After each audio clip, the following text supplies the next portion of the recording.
Thinking about building your first gaming PC but don't know where to start?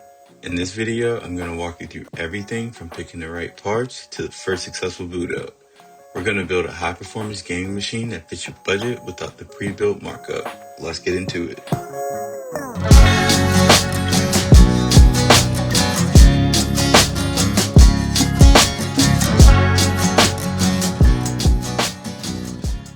What's up, y'all? Welcome to my channel for modern tech enthusiasts who don't just like to stay behind a desk. My name is James and I create content for people who love IT just as much as lifting weights or gaming. Today, I'm going to take you through the process of building my first gaming PC, explaining what each part is and what obstacles I've come across while installing these parts. Let's get into it. First up, guys, we have the SSD. If you're looking for a good, reliable SSD, I went for the Western Digital Blue SSD, the 1TB option. You can also get these in different sizes, 250 gigabyte, 1TB like I have, or the 2TB. This option is a fan favorite because of its balance. It doesn't have the flashy Gen 5 speeds that require massive heat sinks, but it stays cool and uses very little power. For 90% of people, whether you're gaming, doing office work, or just browsing, you won't notice much of a difference between this and a drive that costs twice as much. It delivers read speeds up to 2400 megabytes, backed by a 5-year warranty, high endurance ratings, making it a safe choice for long-term use. Think of an SSD as your computer's high-speed file cabinet. It's where every single file, game, and app is stored permanently even when you turn your PC off. Unlike old school hard drive with spinning disks, an SSD has no moving parts. That's what makes it so when you turn on your PC, it loads in like seconds. Games load almost instantly and your files open up the second you click on them. If you want a drive that just works for years without breaking the bank, this is probably a good choice. Alright guys, next we have the CPU. Here we have a Ryzen 7 9800 X3D. If you're looking for a high-end CPU but don't want it to be too expensive, look no further, the Ryzen 7 is perfect for you. Just a reminder that none of these components are relatively cheap, but that's just the name of the game. The Ryzen 7 is currently the world's fastest gaming CPU, delivering up to 27% more speed than high-end competitors in 1080p gaming. Its massive cache improves 1% lows, meaning fewer stutters and a much smoother visual experience during intense gameplay. Other options include the Intel i9 and i7 processors, which in the works, we might have a future build coming up, so stay tuned for that. But the Ryzen 7 is ultimately what I would probably recommend for you guys. It achieves the speed at a relatively low power draw, making it easier to cool with standard airflow or liquid coolers compared to its rivals. Think of the CPU as the brain of your computer. While a Ryzen 5 is great for daily tasks, the Ryzen 7 is a specialized athlete. With 8 cores and 16 threads, it has more muscle to handle heavy gaming, streaming, intense multitasking all at once without breaking a sweat. In short, if you want a top tier gaming PC that's ready for the future, but trying to save a couple extra bucks on the budget, a Ryzen 7 is king. Alright guys, and after CPU, here we have the motherboard. I went with the B650 Eagle AX motherboard. Think of your motherboard as your PC's central nervous system that connects everything together. This motherboard is built for AMD processors. It features the new AM5 socket designed to support the latest Ryzen 7, 8, and even 9000 series processors we're seeing in 2026.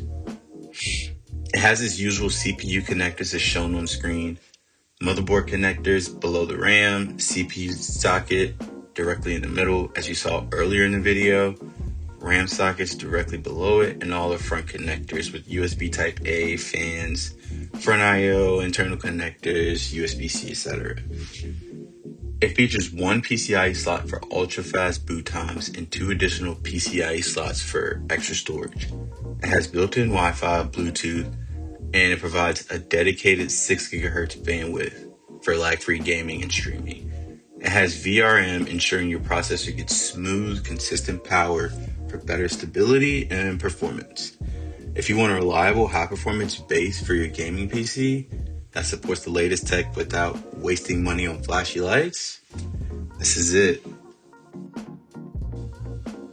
Next up, guys, we have the RAM. Let me tell y'all, it was a hassle getting my hands on this RAM. I went with 32 gigabytes of DDR5 Crucial RAM. I ended up paying more than I wanted to, but I wasn't gonna go less for anything than 32 gigabytes. Think of RAM as your computer's active workspace. If your SSD is your filing cabinet, RAM is the desk where you work. This is DDR5, the 5th generation of memory. It's twice as fast as the older DDR4. Crucial is a top pick because they use their own Micron chips, making them incredibly stable. Modern games are more memory hungry. This is why 32 gigabytes will give you enough room to play a high-end game, stream it to your friends, and have 20 browser tabs open in the background, all without a single stutter. If you want your PC to feel snappy and like it's ready for the future, 32 gigabytes of Crucial DDR5 is the way to go. It's reliable, fast, and it's the smart baseline for any 2026 build. Next up, we got a big boy. It's the GPU. If you want the most powerful gaming PC possible but hate fan noise, you're looking at the RTX 5080 Noctua edition.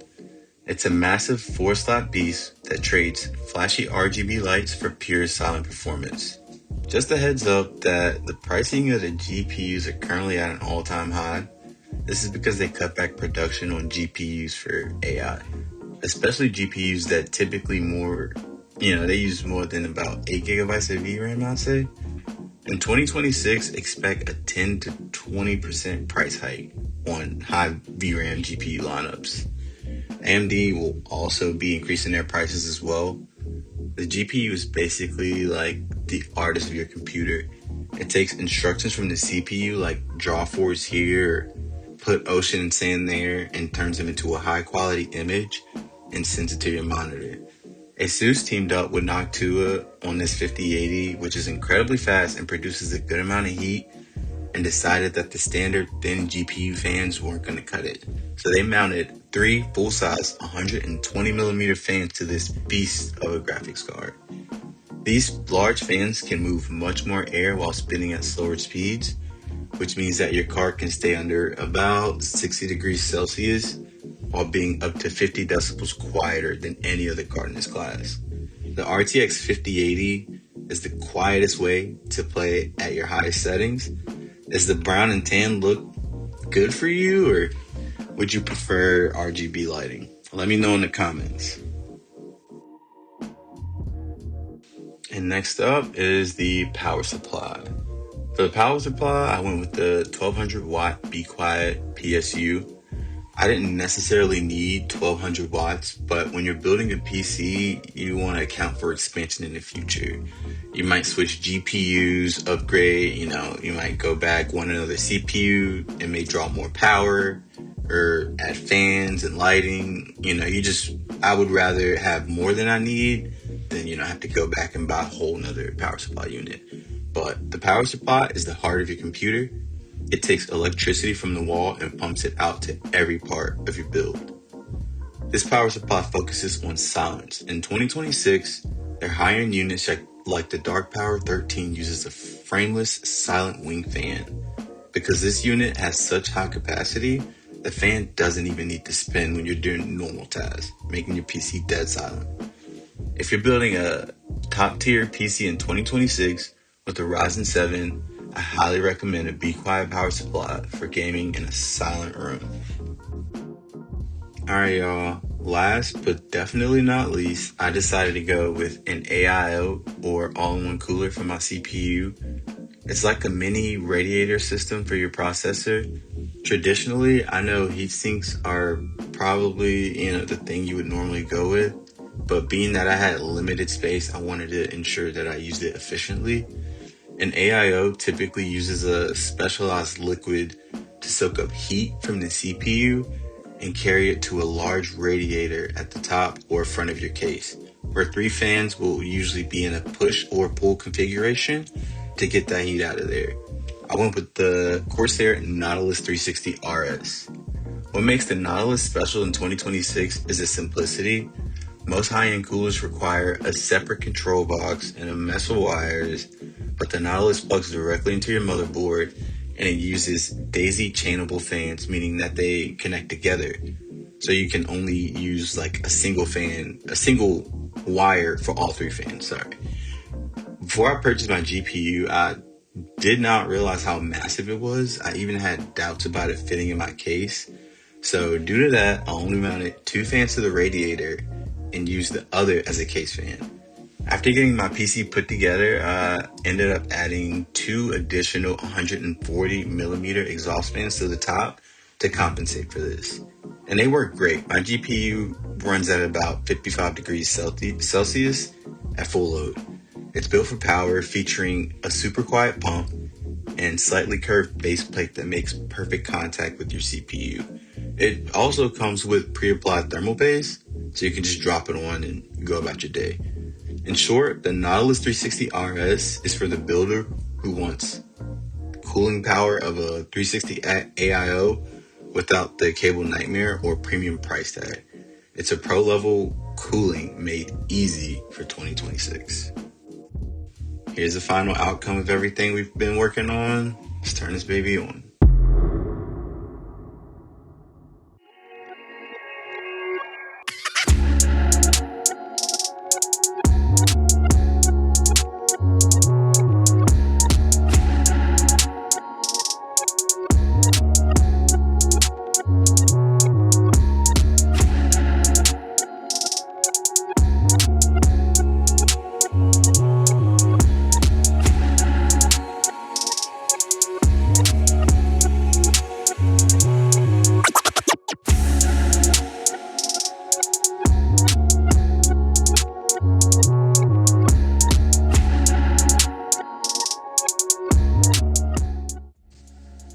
And that will be a wrap for this video, guys. Thanks for tuning in.